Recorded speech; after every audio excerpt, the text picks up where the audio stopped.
Hey, gang. All right, we're going to do some questions of the day today. Thank you so much for the ones that you have sent to me. And so here's the first one. All right. Can I hold open houses for another company?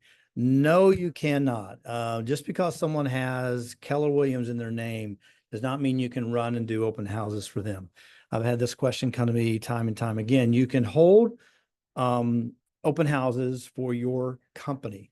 KW United is what you can hold open houses for. You cannot go hold open houses for KW Metro or something else like that. So it has to be in the same brokerage. So no, can't do that. Is paying rental deposits by Venmo or check app okay?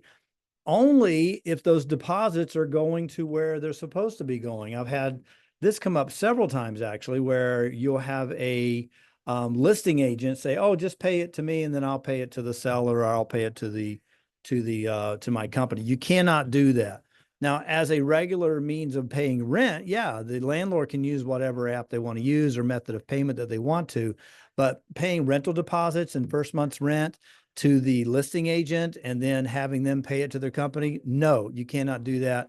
I think I wrote on that a little bit earlier, how you can get in deep caca with that because you're fooling around with people's money and it's not being forwarded where it's supposed to go.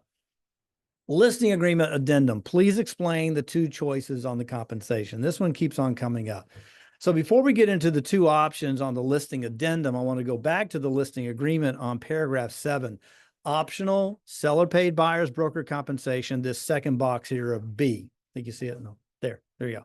All right. So you have two boxes. The seller authorizes or does not authorize the broker to disclose to prospective buyers and brokers representing buyers of what? What am I disclosing? What are you authorizing me? Of the seller's willingness to negotiate with buyer regarding seller's payment of buyer's broker compensation. So it starts here. If they check yes, authorize, then you go to the addendum, and it says you got two boxes here, and this is where the confusion comes in. Which one do I check? You check one or both. If you checked authorize on the listing agreement, then you're at least going to check one. The seller is willing to pay buyer's broker compensation up to, and you put in how much that's going to be. Now, are you then authorized to disclose and market that amount to buyers and buyer agents? That would be the second button. So if you don't check the second button, you can say he's willing to pay, she's willing to pay, but you cannot disclose how much.